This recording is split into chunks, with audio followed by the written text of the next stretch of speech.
नमस्कार और स्वागत है। आज हम एक बहुत बड़े सवाल पर बात करने वाले हैं कि दुनिया में भारत की भूमिका क्या है और वैश्विक मंच पर अपनी जगह बनाने की उसकी जो कोशिशें हैं उनको थोड़ा गहराई से समझने की कोशिश करेंगे। तो चलिए बिना किसी लाग लपेट के सीधे मुद्दे पर आते हैं। सवाल ये है और ये दुनिया भर में पूछा जा रहा है कि क्या भारत अगला सुपर पावर बन रहा है? क्या हम दुनिया की राजनीति में एक बहुत बड़े बदलाव की दहलीज पर खड़े हैं? अच्छा, तो शुरुआत कहाँ से करें? चलिए भारत की तकनीकी ताकत से करते हैं। यूपीआई को ही देख लीजिए। ये सिर्फ एक पेमेंट सिस्टम नहीं है, बल्कि आज ये दुनिया का सबसे बड़ा रियल टाइम नेटवर्क बन चुका है। इससे साफ पता चलता है कि डिजिटल इनोवेशन में भारत कितना आगे निकल गया है।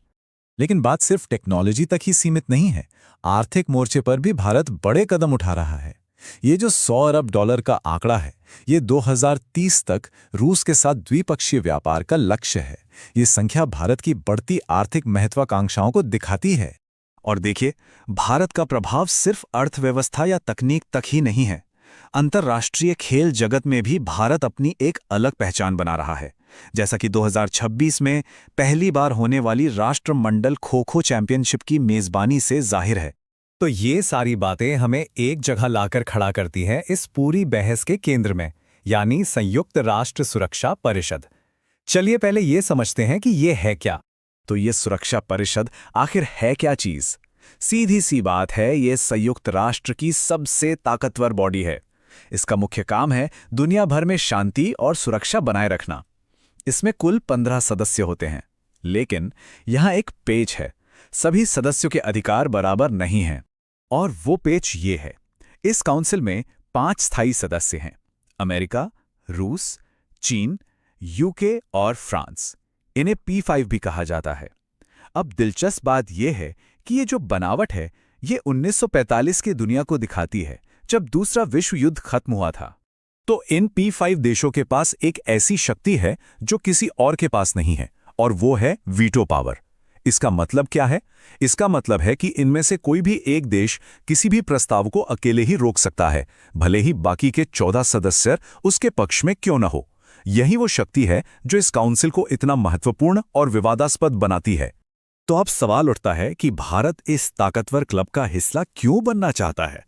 चलिए इसके तर्कों और सबूतों पर एक नजर डालते हैं।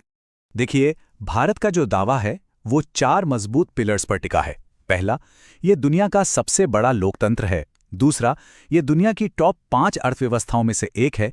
तीसरा, इसकी आबादी 1.4 अरब से ज्यादा है। और चौथा, दशकों से भारत यूएन के शांति अभियानों में सबसे ज्यादा सैनिक भेजने वाले देशों में से एक रहा है। तर्क सीधा सा है कि 1945 का ढांचा अब पुराना हो चुका है और आज की सच्चाई को नहीं दिखाता। और ये बातें सिर्फ हवा में नहीं हैं, इनके पीछे ठोस आंकड़े भी हैं। जब हम निर्यात की तैयारी की बात करते हैं तो महाराष्ट्र सबसे ऊपर है। निवेश खींचने में आंध्र प्रदेश आगे है।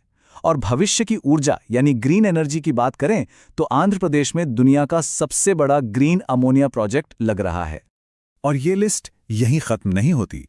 रक्षा में अग्नि 5 मिसाइल का सफल परीक्षण, शहरी विकास में चंडीगढ़ का झुग्गी मुक्त होना, सेना की पहली क्वांटम लैब, और तो और दुनिया का सबसे बड़ा चावल उत्पादक बनना, ये सब मिलकर एक उभरती हुई ग्लोबल पावर की तस्वीर बनाते हैं।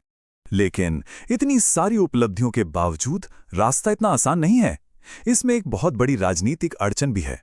आइए देखते हैं कि कौन साथ है और कौन रास्ते में खड़ा है। ये तस्वीर कूटनीति की सच्चाई को बिल्कुल साफ कर देती है। एक तरफ P5 के 3 बड़े देश अमेरिका, फ्रांस और रूस खुले तौर पर भारत की स्थायी सदस्यता का समर्थन करते हैं, लेकिन दूसरी तरफ सबसे बड़ी रुकावट है चीन का रुख, जिसके पास वही वीटो की शक्ति है। और यही नियम सबसे बड़ी चुनौती है। सुरक्षा परिषद के स्ट्रक्चर में कोई भी कैसा भी बदलाव करने के लिए इन 5 स्थायी सदस्यों का सहमत होना जरूरी है। इसका मतलब है कि अगर एक ने भी नहीं कह दिया तो पूरी प्रक्रिया वहीं रुक जाती है। चलिए एक पल के लिए सोचते हैं। मान लीजिए कि भारत को यह स्थायी सीट मिल जाती है, तो दुनिया में क्या बदलेगा? इसका असर क्या होगा? इसका असर बहुत गहरा होगा। सबसे पहले तो भारत को दुनिया के बड़े फैसलों में सीधी भूमिका मिल जाएगी। इससे एशिया में पावर का एक नया बैलेंस बन सकता है। आतंकवाद और सीमा विवाद जैसे मुद्दों पर भारत को अपनी बात रखने के लिए एक मजबूत प्लेटफॉर्म मिलेगा।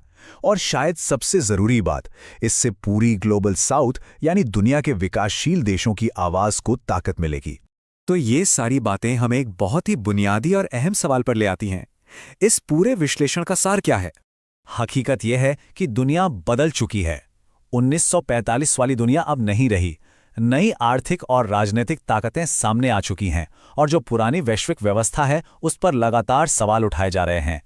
ये आज की सच्चाई और एक पुराने सिस्टम के बीच का टकराव है। और आखिर में ये पूरा विश्लेषण हमें इसी एक सवाल के साथ छोड़ जाता है। क्या 21वीं सदी का भारत 20वीं सदी में बने एक सिस्टम में फिट बैठता है?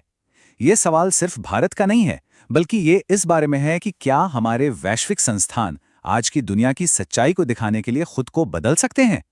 ये एक ऐसा सवाल है जिसका जवाब आने वाले सालों में दुनिया की राजनीति की दिशा तय करेगा।